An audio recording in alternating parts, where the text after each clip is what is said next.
Hello and welcome to Off the Page, a newsreel from Eureka, the bookstore for the young. I'm Sahar, here to give you news about new books in each age category. For our early readers, we have The Little Things, written by Christian Trimmer with illustrations by Keilani Juanita, which is the story of this little girl who goes to the beach after a storm and discovers that thousands of sea stars have been washed ashore.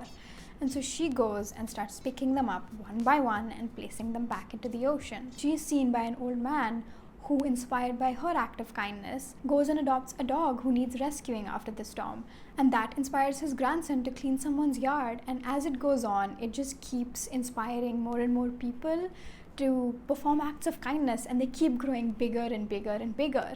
Also, all of these characters have so much personality to them, even though it's a really short book, and that is greatly because of the illustrations and the amount of detail that's been put into the character design as well as their surroundings. This is a book that's guaranteed to make you smile. Little Jagdish and the Great Experiment, with words by Anjali Joshi and illustrations by Devsmita Dasgupta, is a book for children inspired by the life of Sir Jagdish Chandra Bose, the father of Indian modern science. This is a reimagining of his childhood and the childhood of any curious child, and how he just cannot stop asking questions and wants to know everything there is to know about everything. And encouraged by his teacher, he kind of ends up discovering things on his own. I also love the illustrations in this and how they've used texture throughout the book. At the back of the book, it also gives you science experiments that you yourself can do at home. The Lion Above the Door by Anjali Q. Roff is a middle grade novel about a young boy called Leo who lives in this small village and goes to a school where nobody really looks like him or his best friend Sangeeta. And while his dad keeps trying to convince him that it's just because he's special, it's really hard for him to fit in or feel like he belongs when he's constantly picked on for everything that's different about him. But then one day, while they're studying World War II in their history class, for the first time he sees his name in a museum above a church door. And he's never seen a name that's even sounded like his, much less been his actual name in his history books before. And that kind of starts this deep dive and search of who this other Leo is and what his story was. This book dives into history and who tells our stories, and all these people whose history just remains untold, and all these stories that are important for people to know. This book tackles everyday racism, our history, the importance of knowing our stories and where we came from, and is a perfect novel for young readers as well as parents and teachers. A book for our younger readers is Searching for a Songbird by Ravina Agarwal, which is the story of Jannat, who goes by Johnny, a 12-year-old boy who has just moved to the Himalayan foothills with his mother after living in Mumbai for his whole life. And he doesn't really like it here, and all he wants to do is go back to Mumbai when there is a robbery in their neighborhood.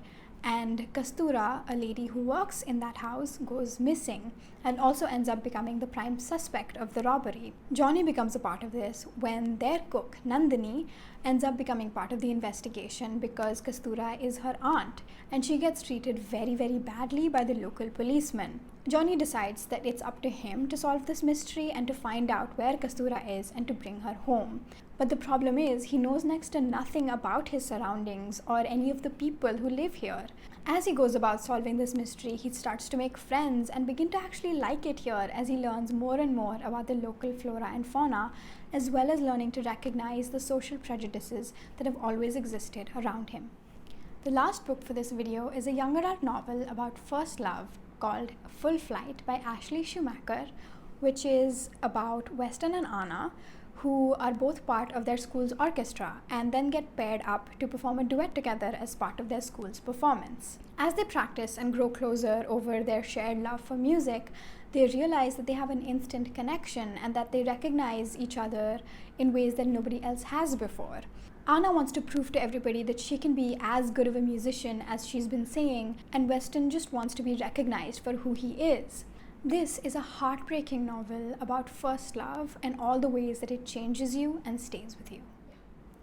Earlier this month, an artist from Switzerland, Peter Rinderknecht, was at Eureka performing one of his plays.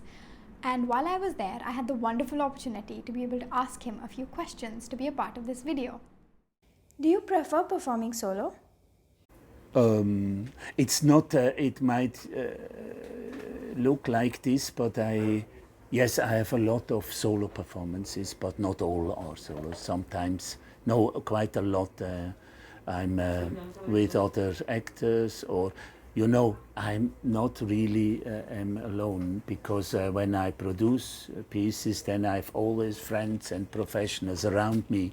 And I think I have only 2 performances where I'm really alone touring. Normally, or when they are bigger, I have a technician with me.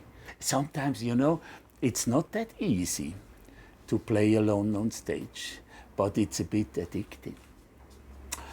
And I need partners anyway, and so for me, I'm much depending on objects. For example, objects give something. You know, they question. You have to deal with that. So that is one thing, and the other thing is I'd like to have live music on stage as well. So I have an instrument and I can deal with, and I like it. So. You have performed in so many places. Is there any venue that you prefer? Yes, but there are very many venues, very many that I enjoyed. There are some that are not really good for me. Too big, too loud. Yeah, most of the time too big. Or when I do not succeed to create an atmosphere of intimacy, of closeness, of focus, and so when all the energy goes away, and so that's then it's hard work. Most organizers care for me and my pieces, and as they know what I need, that they have time to organize that. Yes, and I also had to say no. Under this circumstance, I cannot play. Mostly in Africa, for example, or in places where there is nothing. I need electricity, I need a closed room, I need a concentration, I need to be understood. I'm not pantomiming, or so I have a certain amount of things I need that I can guarantee that the performance has a chance. You know. You have traveled to so many parts of the world. Have you noticed any themes or parts of your play that resonate universally? You know, I try to talk, to play about universal things, you know. And as I address my pieces to kids, and I do not care how old these kids are, they can be 60 or 70, as long they have some child in themselves and they keep it, or which is not natural. It's really good when they could keep it. So when I address my things to that, they are everywhere in a way the same. They share, and we share with them the same big things: fear, love, and loneliness, and power and misuse, and all that stuff. Yeah, all the big emotions we share, and I think we most of the time underestimate children. Hey, we ask so much from them, yeah, that they understand how these strange adults act, you know, how they behave, or what happens with the world and the environment. Why can I not drink just water? Why is the pollution? Why?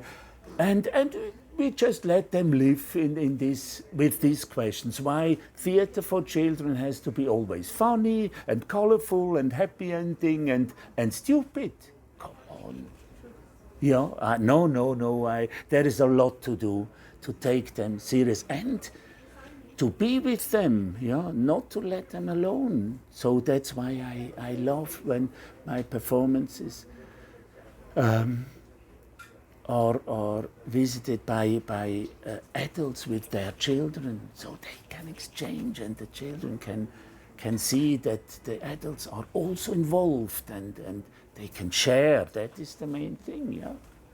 But it's not always like this. Sometimes it works, sometimes not. But that is no reason not to try. No. Liked what you saw and heard? Want to buy any of these? Log on to www.eurekabookstore.com and place your order now. Also, follow us on Instagram for a daily feed of books. If you happen to live in Delhi or are just passing by, please drop by at M75 M Block Market, Greater Kailash Part 2. Our team will be more than happy to help you choose books. Please let us know in the comments down below what you liked or didn't, and if you have any suggestions for what else you would like to see, please let us know.